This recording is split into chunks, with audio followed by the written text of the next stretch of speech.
भारत के दिल में एक ऐसा स्वास्थ्य संकट पनप रहा है जो बहुत ही गंभीर है। चलिए आज इसकी तह तक चलते हैं और समझते हैं कि ये सब हो क्यों रहा है। हर रात पंजाब की भटिंडा से एक ट्रेन निकलती है। अब सुनने में ये एक आम बात लगती है ना? लेकिन ये कोई मामूली ट्रेन नहीं है। इसके पीछे एक बहुत ही दर्दनाक कहानी छिपी है। इस ट्रेन में सफ़र करने वाले ज़्यादातर लोग एक ऐसे सफ़र पर हैं जिसे उन्होंने कभी चुना ही नहीं था। उनकी मंजिल वो नहीं जो वो चाहते थे। इसका नाम कैंसर ट्रेन है।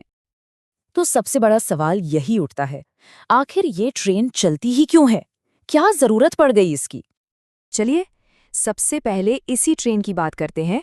ये अबोहर जोधपुर एक्सप्रेस जो इस पूरे संकट का, इस पूरी प्रॉब्लम का एक प्रतीक बन चुकी है।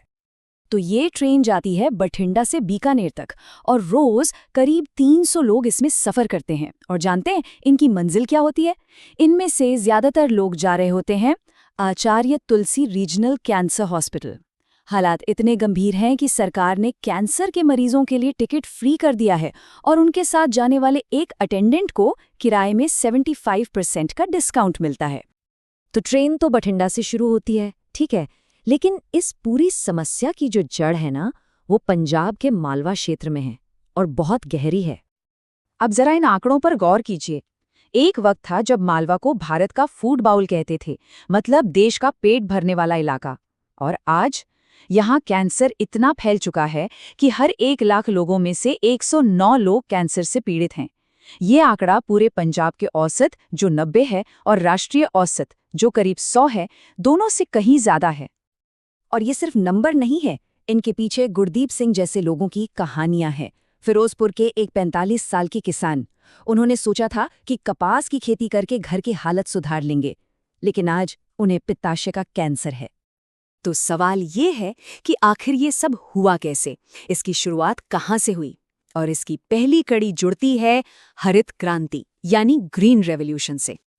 देखिए हुआ क्या। 1960 के दशक में देश में अनाज की कमी थी। उससे लड़ने के लिए आई हरित क्रांति, सब अच्छा था।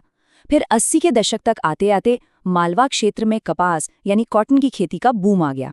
फिर आया 90 का दौर और कीड़ों से फसल बचाने के लिए इतने ज्यादा कीटनाशक इस्तेमाल हुए कि 2000 के दशक तक आते आते जो स्वास्थ्य संकट शुरू हुआ उसे कोई भी नज़रअंदाज नहीं कर सकता था। आप इस बदलाव का अंदाजा इस बात से लगा सकते हैं। 1960 के दशक में पंजाब का एक किसान 1 हेक्टेयर जमीन पर सिर्फ 3 किलो उर्वरक इस्तेमाल करता था, सिर्फ 3 किलो। और आज ये नंबर 250 किलो से भी ज्यादा है। मतलब कितना बड़ा जंप है। लेकिन सबसे बड़ा खतरा तो वो है जो आंखों से दिखता ही नहीं, और ये अदृश्य खतरा है जमीन के नीचे, हमारे पानी में, जो अब बड़े पैमाने पर जहरीला हो चुका है। देखिए, विश्व स्वास्थ्य संगठन यानी WHO कहता है कि पीने के पानी में यूरेनियम की सुरक्षित सीमा है 15 माइक्रोग्राम प्रति लीटर। लेकिन मालवा में क्या हो रहा है? या जमीन से निकले पानी के नमूनों में यूरेनियम का स्तर 200 माइक्रोग्राम प्रति लीटर तक पाया गया है, मतलब सुरक्षित सीमा से 13 गुना से भी ज्यादा। ये सोच से भी परे है। तो पानी में मिल क्या रहा है? 3 बड़े जहर हैं। पहला, यूरेनियम। ये आ रहा है चट्टानों से, पावर प्लांट की राख से और फॉस्फेट उर्वरकों से, और इससे ब्लड कैंसर और किडनी फेलियर का खतरा बढ़ जाता है। दूसरा है नाइट्रेट।